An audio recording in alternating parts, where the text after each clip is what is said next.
सर्वे सुखिनः सन्तु, सर्वे सन्तु निरामयः.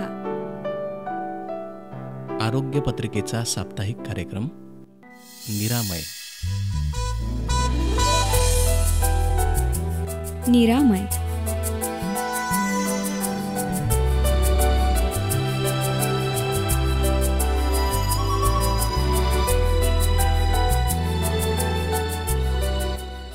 निरामय.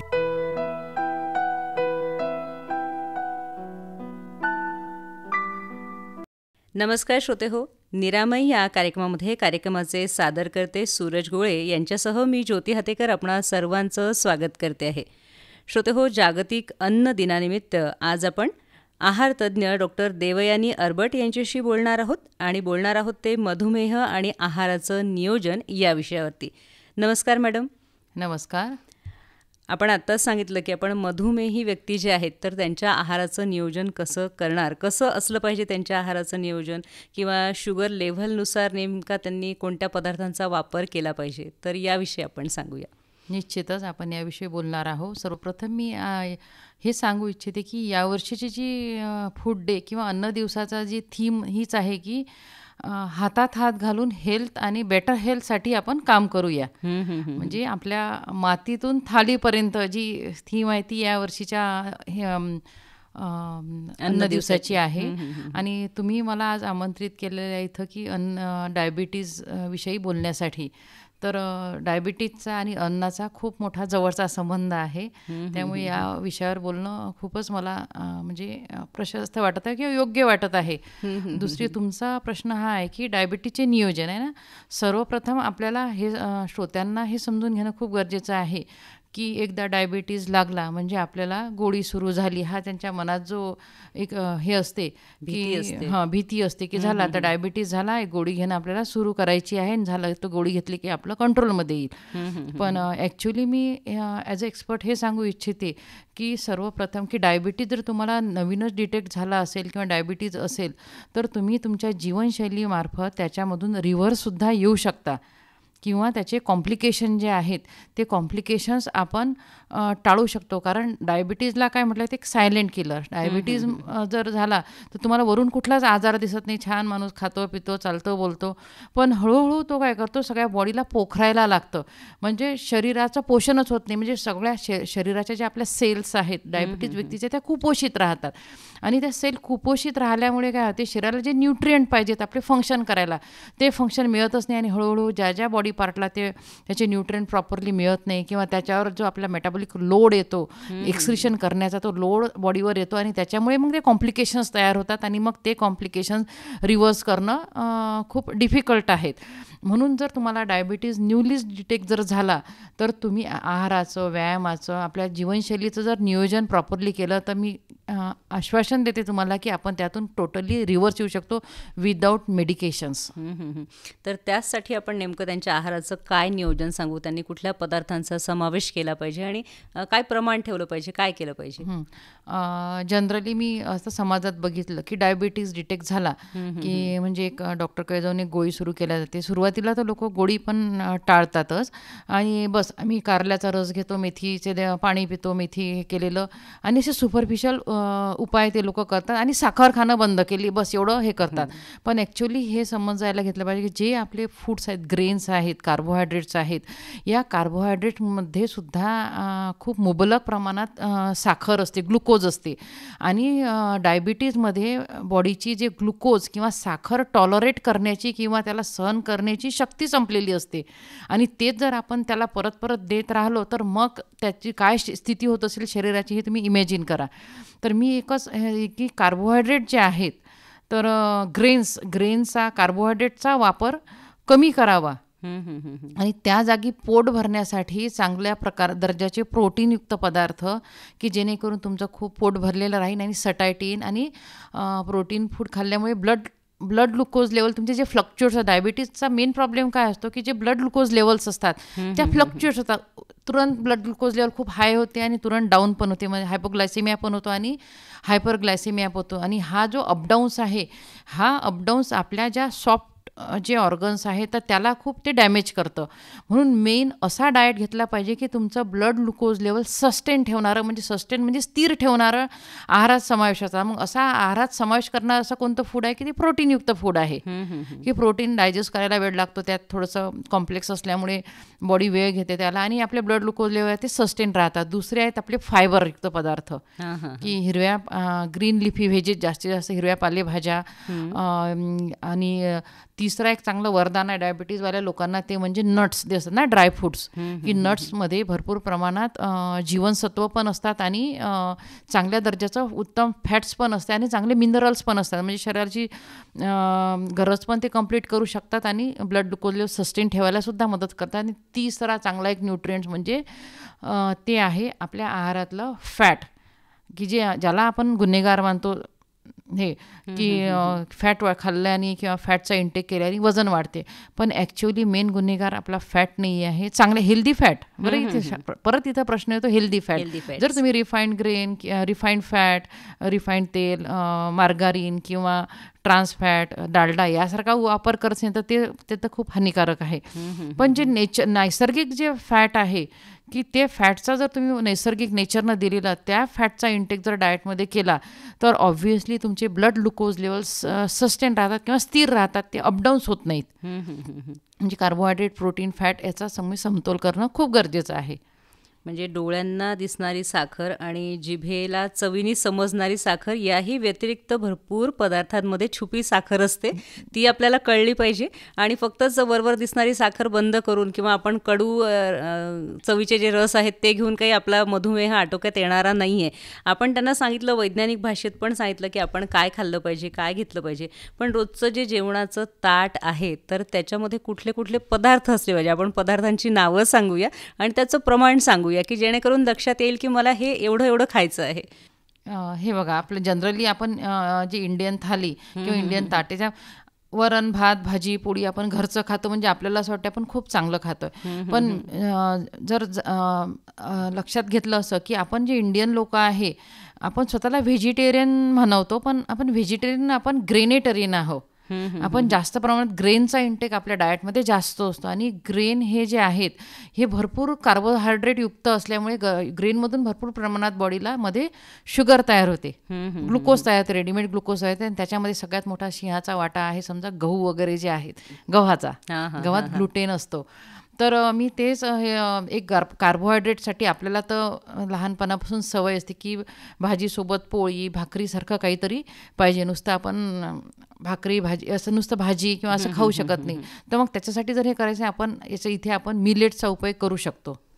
तृणधान्य त्याला म्हणतात, ज्वारी किंवा बाकीचे जे मिलेट्स आहेत की ज्याच्यामध्ये स्टार्च कमी आहेत आणि फायबर जास्त आहेत, अशा मिलेटची एखादी रोटी, भरपूर प्रमाणात हिरव्या भाज्या सर्व, आणि प्रोटीनयुक्त पदार्थ, दही, पनीर, ज्या लोकांना दही, पनीर, सोयाबीनच्या वड्या, किंवा जे लोक नॉन व्हेजिटेरियन आहेत असे लोक अंडे, चिकन, मटन याचा आपल्या आहारात वारंवार समावेश करू शकतात आणि त्यांनी करावा पण. आणि दुसरं चांगल्या दर्जाचं फॅट, उत्तम दर्जाचं फॅट, की ते तुम्हाला डायजेशनलाही हेल्प करतो. आणि जे आपलं गट असतात, गट म्हणजे मेन डायबिटीज म्हणजे हे समजून घेतलं पाहिजे की तुमचं जे गट हेल्थ आहे, पोटाचे डायजेशनच बिघडलेलं आहे. म्हणजे जर डायबिटीज हे करायचं रूट कॉजवर आपल्याला त्यासाठी काम करून, म्हणजे आपल्या गट हेल्थपासून डायजेशनवर काम करण्यापासूनच सुरुवात करावं लागते. तर जर त्याला समूळ नष्ट करायचं असेल तर म्हणजे थोडं समजून घ्यावं लागेल की मला कशाचा त्रास होतो आहे, मी काय खाल्लं पाहिजे. म्हणजे थोडा अभ्यासच तुम्हाला तुमच्या तब्येतीचा करावा लागणार आहे आणि मग ठरवता येईल की मला काय काय योग्य आहे, माझ्यासाठी काय आवश्यक आहे, आणि त्यानुसार तुम्ही जेवणाचं नियोजन करू शकता. आपण सांगितलं की काय पदार्थ घ्यायला पाहिजेत, पण काय पदार्थ अगदी टाळायलाच पाहिजेत, तर आपण त्यांच्याबद्दल पण सांगूया. ऑब्व्हियसली प्रत्येक वेळेस मी मेन गुन्हेगार जो आहे मी ठरवते तो जनरली कार्बोहायड्रेट्सला. याचं कारण हा माझा अनुभवाचा हे आहे की मी बऱ्याच माझे जे पेशंट आहेत माझ्याकडे जे येतात डाएट कन्सल्टेशनसाठी, की ज्यांना मेडिकेशन न घेता किंवा मेडिसिन चालू आहेत तरीसुद्धा डे बाय डे त्यांच्या मेडिसिन्स वाढतच आहेत हे करू नये, तर अशा लोकांना आहाराचं, त्यांच्या कंप्लीट जीवनशैलीचं नियोजन करून आपण त्यांच्या जे ब्लड ग्लुकोज लेवल आहेत किंवा जे HbA1c असतो एक मार्कर आहे आहे डायबिटीजचं, तर हे खूप खाली प्रमाणात आणण्यासाठी त्यांना हेल्प करतो. तर तिथे मी तुम्हाला की मेन तर डायबिटीज झाला म्हणजे गोड पदार्थ चालते, 1 चम्मच चालते असं लोक पकडतात. ॲक्च्युली साखर म्हणजे टोटली अवॉइडच, आपलं बॉडी त्याला बिलकुलच टॉलरेट करू शकत नाही गोड.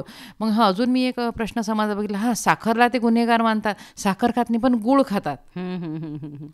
मग गूळ पण काही खात नाही ते लोक, सहजचा उपयोग करतात, फळं खातात किंवा डेट्स जे असतात, खजूर. गोड खाण्याची लहानपणापासून सवय आहे आपल्याला, ब्रेनला मेसेज गेलेला असते गोड पाहिजे शरीराला. तर हे म्हणजे साखर न वापरता हे लोक दुसरे ऑप्शन्स निवडतात. जसं जितका साखरनं तुमच्या ग्लुकोज लेवल स्पाईक होण्यासाठी जितके कारणीभूत आहेत, तितकेच हे बाकीचे पदार्थसुद्धा कारणीभूत आहेत. कारण नसतो जिभेला जर मेसेज गेला की गोड आहे आणि ब्रेनला मेसेज गेला की हा पदार्थ गोड आहे, तर ॲटोमॅटिकली तुमचा इन्शुलिन स्पाईक होतो किंवा बॉडीमध्ये ब्लड ग्लुकोज लेवल रेज होतो आणि इन्शुलिन स्पाईक होतो. तर त्यासाठी मी सांगेल की टोटली जे कार्बोहायड्रेट किंवा गोड पदार्थ किंवा त्या गोड पदार्थाचे जे काही भाऊबंद आहेत ते सर्वच आपल्याला टोटली अवॉइड करावं लागतील. दुसरी गोष्ट म्हणजे बेकरी आयटम्स, म्हणजे ग्लुकोजपेक्षा आपण ग्लुकोजला किंवा साखरेला सगळ्यात जास्त हाय ग्लायसेमिक इंडेक्सवालं मानतो. तर ग्लुकोजपेक्षाही जास्त हाय ग्लायसेमिक इंडेक्स असणारा पदार्थ तो म्हणजे आहे आपली व्हाईट ब्रेड, सगळ्यात घातक आहे. तर बेकरी आयटम्स टोटली अवॉइड करणं खूप गरजेचं आहे.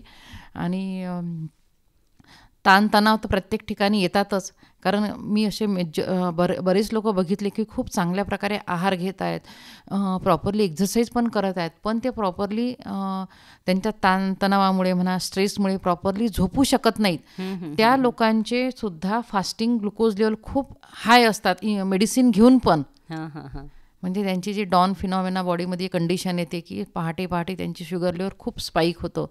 तर याच्यासाठी सगळ्यात म्हणजे स्ट्रेस मॅनेज करणं म्हणजे चारही पिल्लरवर काम करणं खूप गरजेचं. नुसतं आहाराचं नियोजन करून चालत नाही. आहार तर त्यातला एक महत्त्वाचा पिल्लर आहे. प्रॉपरली बॉडीला मूवमेंट किंवा जे बॉडी तुमच्या साखर तयार होऊन राहिली किंवा त्या साखरला त्याचा निचरा पण झाला पाहिजे ना, मग त्याच्यासाठी काय पाहिजे, मूवमेंट. जनरली आपण बसलेलंच असतो, तर त्या बॉडी साखरेचा निचरा करण्यासाठी मसलला तुम्हाला मूवमेंट, कॉन्ट्रॅक्शन, रिलॅक्शन करावं लागते, जेणेकरून ती साखर वापरल्या जाईल आणि रक्तात ती राहणार नाही. कारण ती रक्तात राहिली की ते जिथं जिथं जाईल तिथं ती सगळी हार्म करू शकते, म्हणजे दुष्परिणाम करते, त्रासदायक होते ती.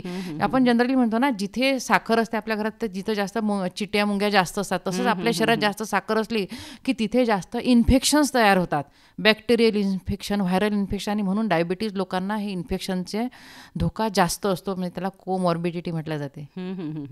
श्रोते हो, लक्षात घ्या की आपल्याला डॉक्टरांनी 2 वेळा सांगितलं आहे की फक्त दिसणारी साखर नाही, तर ज्या पदार्थातनं साखर जाणार आहे, गोडवा ज्यातनं आपल्याला मिळतो आहे. आणि तुम्ही सांगितलं मॅडम की ब्रेनला सूचना असते लहानपणापासून की मला गोड आवडतं. तर नेमकं श्रोत्यांना आपण हे सांगूया की काय कुठल्या सवयी आहेत की ज्या लहानपणापासून आपल्याला थोड्याशा त्याच्यामध्ये बदल घडवून आणता येईल. की जसं माझ्या ब्रेनला सतत सूचना मिळाली की मला गोड हवं असतं, मला गोड आवडतं, किंवा थोडंही गोड खाल्लं तरी पण तुम्ही सांगितलं की ब्रेनला पुन्हा सूचना मिळणार आहे की हा पदार्थ गोड आहे आणि ते इन्सुलिन तयार होणार आहेच.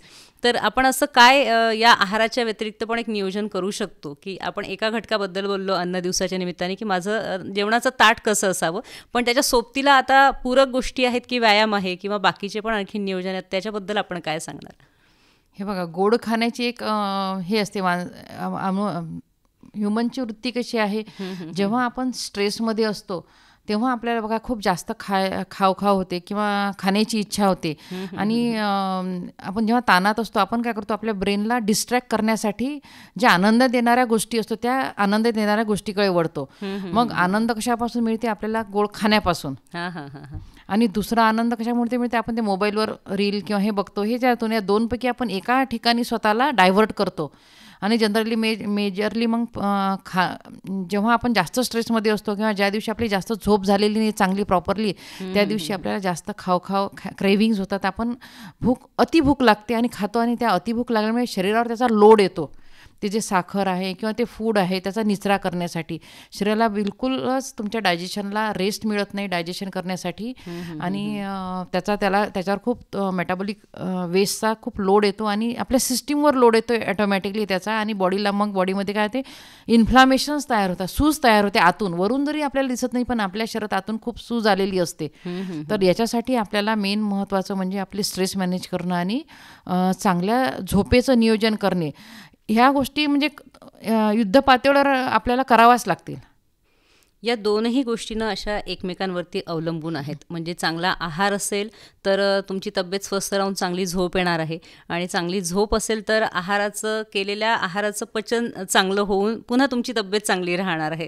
तर या दोन्ही याचं नियोजन नेमकं काय करायचं, की आहारामध्ये काय पदार्थ घेतले पाहिजेत सामान्य व्यक्तींनी पण, की जेणेकरून त्याला त्याच्या शरीराला पोषण तर मिळेल आणि बाकीचे जे घटक आहेत ते पण चांगलं काम करतील. जे बघा, जड खाल्लं की आपल्याला थोडंसं जड वाटायला लागतं आणि मग आपल्याला झोप पण लवकर येत नाही. तर काय आहाराचं सामान्य व्यक्तीसाठी पण नियोजन असलं पाहिजे? आहारात सकाळपासून जर डायबिटीज असेल तर पहिला आहारात चांगलं प्रोटीनियस फूड घ्या जेव्हा आपण ब्रेकफास्ट करतो, की जेणेकरून आपलं जे ब्लड ग्लुकोज एकदम सकाळपासूनच ते स्पाईक व्हायला लागणार नाही. कारण ब्लड ग्लुकोज स्पाईक होतात आणि ते डाऊन पण होतात. डाऊन झालं की परत आपल्याला खातो आपण आणि मग हायपोग्लायसेमिया होते, म्हणजे डाऊन होऊन जाऊन शरीराला ग्लुकोजची कमतरता येते. तर आम्ही पहिल्याच प्रश्नात सांगितलं की असं फूड चूज करायचं दिवसभरासाठी की ज्यामुळे आपले ब्लड ग्लुकोज लेवल सस्टेन राहतील, स्थिर राहतील, ते अपडाऊन्स होणार नाहीत. मग अपडाऊन्स न होणारे फूड कोणते आहेत? चांगले फायबरयुक्त कार्बोहायड्रेट, प्रोटीनयुक्त पदार्थ आणि चांगल्या दर्जाचं फॅट. आणि याला चांगल्या बॉडीला कुलंटिंग करण्यासाठी जे लागतात जीवनसत्व, व्हिटॅमिन्स, ज्याला म्हणतात व्हिटॅमिन्स आणि मिनरल्स, याचा पण समावेश करणं खूप गरजेचं आहे. जनरली आपण फळं आणि भाज्या हे व्हिटॅमिनचे सोर्स मानतो, व्हिटॅमिन मिनरलचे. पण आता आधी बघितलं आपण की पेस्टिसाइड्स, केमिकल्समुळे ऑलरेडी याचा दर्जा जो आहे हा खूप कमी झालेला आहे, किंवा अल्ट्राव्हायोलेट रेजमुळे सुद्धा याचा जो भाज्यांमध्ये जो व्हिटॅमिन मिनरल्स याचा दर्जा कमी झालेला आहे. आणि आपण ते घरी आणतो, शिळं म्हणजे फ्रीजमध्ये ठेवतो, दुसऱ्या तिसऱ्या दिवशी भाजी करतो, तेव्हा म्हणजे बऱ्याच गोष्टी तिथं कॉम्प्रोमाइज होतात. मग अशा ठिकाणी आम्ही तुम्हाला सजेस्ट करू, जर तुम्हाला खूप असेल तर काही सप्लिमेंट जर घेतले, फूड सप्लिमेंट्स की जे इसेन्शियल आहेत, तरीसुद्धा आपल्या शरीराला एक चांगला किक मिळतो चांगल्या फंक्शनिंगसाठी. आणि जे खाल्लेलं अन्नाचं त्याचं कुलंटिंग मिळून त्याचं चांगली प्रोसेस होऊन बॉडी त्याला चांगल्या कामासाठी यूज करते. निश्चितच. जेव्हा आपण सांगतो आहोत की आहार या पद्धतीने घ्या, पण तरीही त्याची सेवनाची पद्धत किंवा प्रमाण काय असलं पाहिजे, की सकाळच्या जेवणात मी किती वरण भात भाजी पोळी खावी, दुपारी मी काय खावं, संध्याकाळी मी काय खावं, ह्याचं प्रमाण जर आपल्याला सांगता आलं तर मला असं वाटतं की विस्तृत माहिती आपल्या श्रोत्यांना मिळेल. ॲक्च्युली मॅडम हा प्रश्न हा पर्सनलाइज होतो थोडासा. हा डिपेंड्स करतो व्यक्ती परत्वे की तुमची लाईफस्टाईल कशी आहे. खूपच कामाची पद्धत काय, बैठी लाईफस्टाईल असेल तर ऑब्व्हियसली खूप कमी कॅलरीज किंवा त्यांना कार्बोहायड्रेटचं प्रमाण अत्यल्प कमी ठेवून आपण त्यांना डाएटवर हे सांगतो जनरली. आणि जे लोक थोडेसे ज्यांना हेक्टिक आहे, थोडंसं काम, शारीरिक मेहनत जास्त आहे, अशा लोकांचा डाएट थोडासा वेगळा ठरतो, म्हणजे थोडीशी क्वांटिटी बदलते. बाकी तेच सांगितलं मी सुरुवातीपासूनच. सगळ्यात पहिले प्रोटीन म्हणजे कडधान्याचा तुम्ही वापर करा. दही, जर तुमचा ब्रेकफास्ट होतो सकाळी, जर तुम्ही अंडे खाणार असाल तर अंडे 3 ते 4 अंडे कंपल्सरी डाएटमध्ये तुम्ही ब्रेकफास्टमध्ये पहिल्या ठेवा, की जेणेकरून तुमचं ब्लड ग्लुकोज सस्टेन राहील. आणि अंड्यामध्ये खूप चांगल्या प्रकारचे मायक्रोन्यूट्रिएंट म्हणजे व्हिटॅमिन्स आणि मिनरल्स आहेत, ते सुद्धा आपल्या शरीराला त्यात मिळून त्याचा शरीराला चांगला म्हणजे फायदा होईल. आणि कडधान्य आहे, दही आहे, चीज, याचा तुम्ही वापर करा. जेवणात सुद्धा मिलेट्स, मी पहिलेच बघितलं, मिलेटची भाकरी, भाज्या, आणि तिथे सुद्धा चांगल्या प्रकारचं फूड. जनरली तुम्ही रिफाईंड जे तेल असते, तर रिफाईंड तेल, जसं साखर टाळणं खूप गरजेचं आहे डायबिटीजमध्ये, तसंच रिफाईंड तेल हे पण खूप गरजेचं आहे. ते जितकं घातक आहे की हे, तर तितकंच घातक रिफाईंड तेल सुद्धा आहे, तर त्याला पण अवॉइड करणं खूप गरजेचं आहे. आणि म्हणजे खरं तर आपण आपल्या तब्येतीकडे जेव्हा लक्ष देणार आहोत, त्याची काळजी घेणार आहोत, जराही कुठे खट्ट झालेलं दिसलं तर आपण सगळं काही चेक करून घेतलं पाहिजे. सांगितलं जातं वारंवार की 30 नंतर 40 नंतर तुम्ही दर 6 महिन्यांनी आपलं सगळं चेकअप करून घेतलं पाहिजे आणि आपल्याला ज्या सूचना दिल्या असतील की काय खायचं आहे, काय खायचं नाही आहे. आणि बरेचदा होतं असं की मन संभ्रमात असतं किंवा मोह असतो की जसं तुम्ही सांगितलं की साखर नको आहे तर मग गुळ पण नको आहे तर मग मध. तर असं न करता थोडंसं अभ्यासपूर्ण नियोजन जर केलं तर मधुमेह काय किंवा कुठलाही आजार जर असेल तर त्याच्यावरती चांगल्या पद्धतीने आपल्याला त्या आजाराला सामोरं जाता येईल, त्यातनं आपल्याला बाहेर पण पडता येईल. म्हणजे तुम्ही सांगितलं की युद्ध पातळीवरती आपल्याला काम करावं लागणार आहे.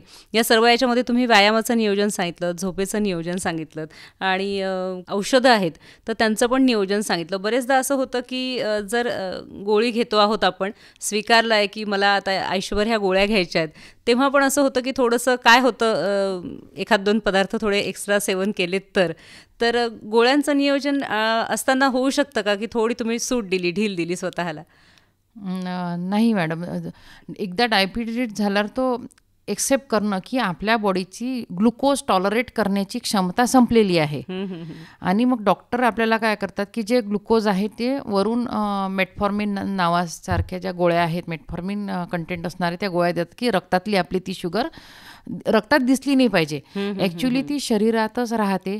जर तुम्ही तुमच्या आहाराचं, व्यायामाचं, लाईफस्टाईलचं, जीवनशैलीचं हे केलं तर तुमच्या मुळातूनच ही शुगर जे ॲक्च्युली बघितलं डायबिटीज कसा होतो, डायबिटीज का होतो की आपल्या पॅनक्रियाज एक ग्रंथी आहे पॅनक्रियाची, तिथं आपल्याला इन्शुलिन नावाचा हार्मोन सिक्रीज होतो आणि हा इन्शुलिनचं काम काय, आलेल्या ग्लुकोजला जे काही ग्लुकोज किंवा फूड येते आपण जे बाहेरून कंझ्युम करतो तर त्या फूडला आपल्या सेलमध्ये, बॉडीचा विचार जर केला तर पहिले एक छोटीशी सेल घेऊन त्याचा विचार करावा, त्या सेलमध्ये ते फूड एंटर करणं एनर्जीसाठी, कारण सगळ्या ज्या ॲक्टिव्हिटीज होतात आपल्या शरीरातल्या सेल्युलर लेवलला होतात.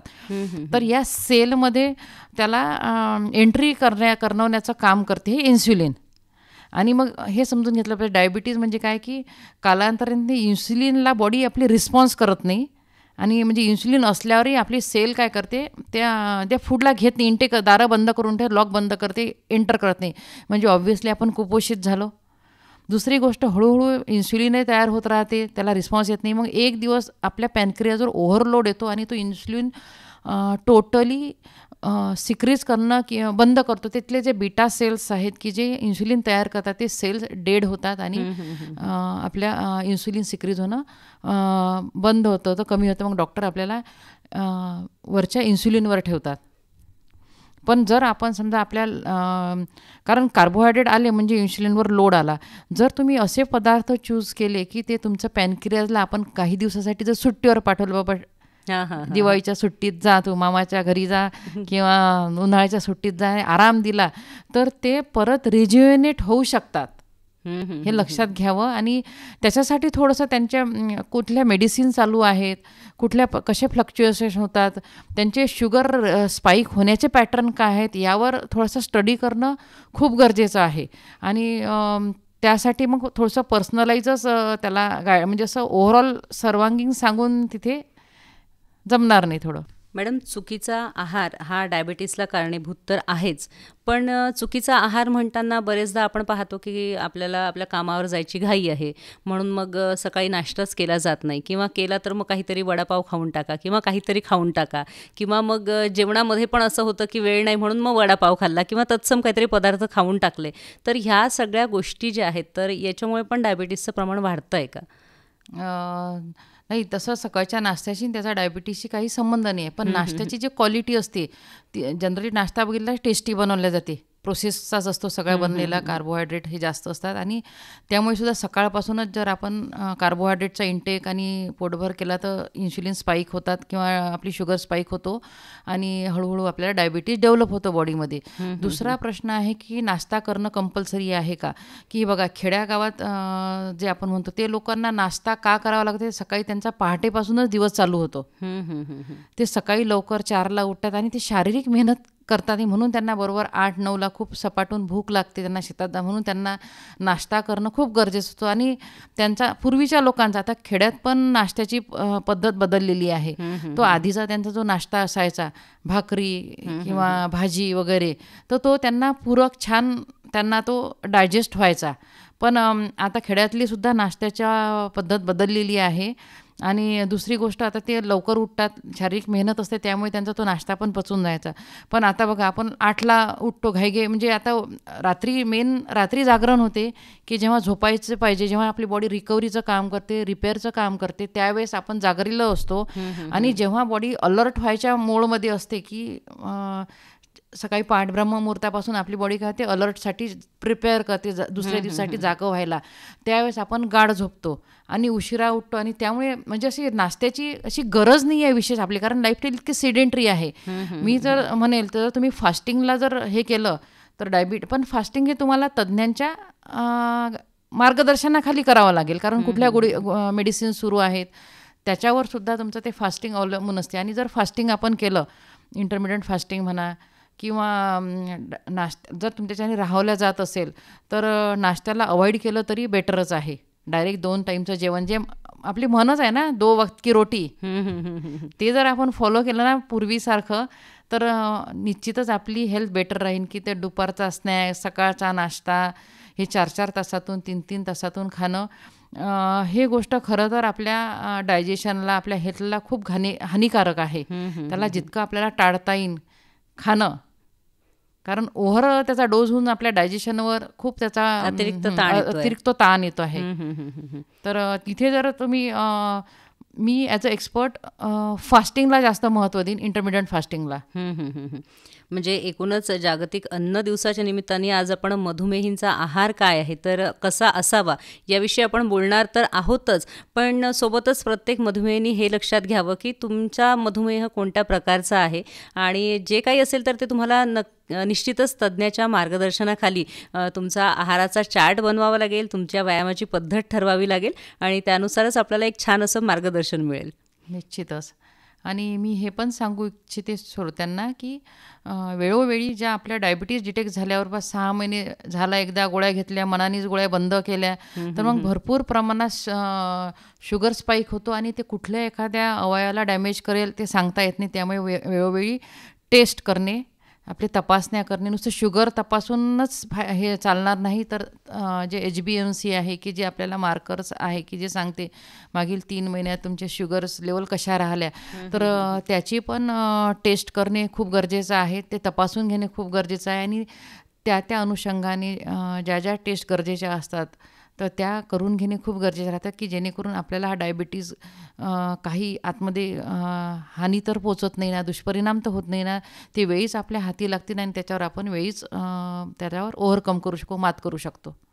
प्रत्येकाने स्वतःच्या आपल्या तब्येतीची जबाबदारी घेतली पाहिजे, आणि त्यानुसारच आपल्याला जर कुठलाही आजार आपल्याला होतो आहे तर आपण त्याचं नियोजन आपल्या तज्ज्ञांच्या मार्गदर्शनामध्ये नक्कीच केलं पाहिजे. चुकीचा आहार तुम्ही सांगितलं की एक महत्त्वाचा घटक आहे, की चुकीच्या आहाराने पण मधुमेह होणार आहे. आपण पाहतोय की भारतामध्ये प्रचंड प्रमाणात मधुमेही आपल्याला सापडतात.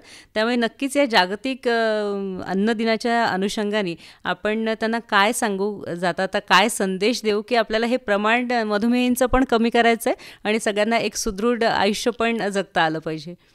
निश्चितच, कारण की इंडिया आता एक मधुमेहाची एक राजधानी बनलेली आहे, कॅपिटल बनलेली आहे. की जसं आधी साथरोग याची तशीच आता ओबेसिटी म्हणजे लठ्ठपणा, मधुमेहाचं एक साथ आलेली आहे. आणि निश्चितच या जर आपण बोथ टुगेदर म्हणजे तुम्ही आणि मी आपण सगळ्या मिळून जर याच्यात सोबत लढलो तर नक्कीच हे जे संकट आलेलं आहे याला आपण परतवून लावू शकतो. आणि याच्यासाठी गरज आहे आपल्या विचारात म्हणजे माइंडसेटमध्ये बदल करण्याची, की नुसतं मधुमेह झाला एक गोळी सुरू केली, कारण एका गोळीची कधी 2 गोळ्या होतात, 3 गोळ्या होतात, आणि कधी इन्शुलिन चालू होते आणि कधी शरीरात हळूहळू शरीर पूर्ण पोखरल्या जाते, हे आपल्या लक्षातसुद्धा येत नाही. आणि एक दिवस आपण सगळी हिंमत, कॉन्फिडन्स, आनंद सगळा आपण गमावून बसतो आणि कालांतराने आपण डिपेंडंट दुसऱ्यावर अवलंबूनसुद्धा होतो. हे जर टाळायचं असेल तर नुकतंच जर तुम्हाला डायबिटीज डिटेक्ट झाला असेल किंवा प्री डायबिटीज असेल तर त्यावर तुम्ही काम करा, तुमच्या माइंडसेट बदला आणि लाईफस्टाईल जीवनशैलीमध्ये बदल करा, आणि निश्चितच याच्यातून आपण रिव्हर्स होऊ शकतो, हे मी तुम्हाला आश्वासन देते. निश्चितच मॅडम, आज आपल्या माध्यमातून महत्त्वाची माहिती श्रोत्यांपर्यंत पोहोचली आहे, त्यासाठी खूप खूप धन्यवाद. थँक्यू. मी परत धन्यवाद देते अकोला आकाशवाणीचे की मला इथं बोलण्यासाठी तुम्ही संधी दिली आणि आमंत्रित केली त्याबद्दल.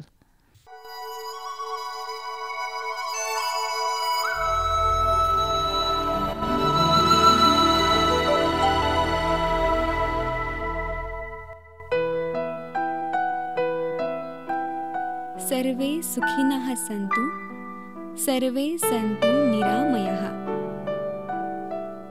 आरोग्य पत्रिकेचा साप्ताहिक कार्यक्रम निरामय. निरामय.